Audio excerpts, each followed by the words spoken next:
Mr. Harbour. Great to meet you, sir. How are you? I'm good. How are you? I'm good, thank you. Congratulations on the film. I Thank you. loved it. Oh, thanks. And you can see that Jan's family is worried. His dad, in particular, doesn't think that a career like that can exist. It's very much a fantasy, a game for him. And I think it can be extended to any creative art performing career. Has it ever been the case for you with your family when you started acting? Is it something you could relate to when you were filming Gran Turismo? Yeah, very much so. I mean, I was in the same position. It's not something, acting as a profession is not something that I think parents jump for joy that their child is going to go into, especially ones that, you know, my parents had no even understanding of it. They were business people in Westchester. We had no friends who were professional actors and we knew nobody who did that profession. So I think they were very skeptical and wanted me to just get a job where I could pay my rent and, you know, be happy and maybe, and I was dead set on this thing. And I think, so I very much related to Jan and Jan's father. And, you know, in that way, the struggle is real. And also when he achieves at the end and his dad comes back to him, that payoff is also quite real and quite beautiful. To have the younger generation teach the older generation something is always quite beautiful as well. Yeah, absolutely. And look how it turned out for you. And I think it was such a great opportunity for these young people to one day, you know, play GT and then become actual drivers with this contest. If you could participate in a contest to become the real life counterpart of a video game character or just be in a video game, which one would it be and why? Oh, God.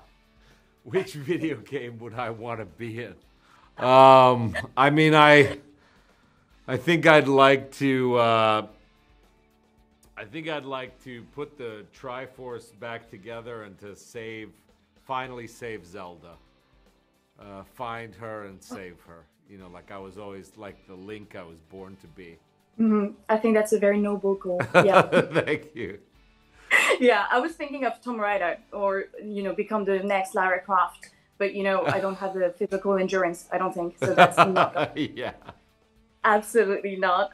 You know, I love how your character is always pushed to do something he doesn't want to do, like getting in a helicopter. He says no, and then the next shot, he's in the helicopter. Yeah, you know, exactly. of all the projects you filmed, has it ever been a moment like that for you? You were like, no way, I'm not doing this, and then, well, you had to do it because, well, you didn't have a choice. Well, I mean, it's funny, that helicopter thing was a big deal. Like the producers said, "Are you okay with it?" Helicopter, and I've been sort of reckless most of my career, but I recently, the past couple of years, I've become a stepdad, and so there's like little girls who depend on me financially and somewhat emotionally. And I did say to the producers, I was like, you know, 5 years ago this would have been fine, but today, like, I'll do it, but I can't die because I got kids. Yeah. So it's a very different world. And, you know, helicopters going over racetracks close to the ground it was kind of intense. I mean, we had an incredible pilot. It was very safe, but it was a wild thing. It definitely felt dangerous. Just let's make the scene no injuries. Yeah, it would exactly. be great. Just for the kids. Yeah. Just for the kids. Just for the sake of the kids, please. Yeah. Exactly. You know, Jan listens to Enya and Kennedy to help him relax. Before a scene, do you also listen to a specific song, or do you have another way to relax?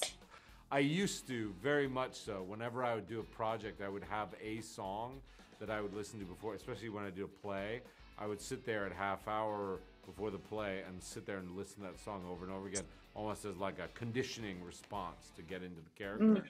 But I don't do it anymore. I do it silently because I find that that's more effective. But yeah, I used to do that a lot. But you know, Jan's a young kid. He might grow out of it too. Maybe I will ask him later today. Yeah, please do. Thank you so much, Mr. Harbour, for joining me today. Congratulations, they're giving me the ride. I hope to see you soon again. All right, thank you. Pleasure to meet you. Thank you.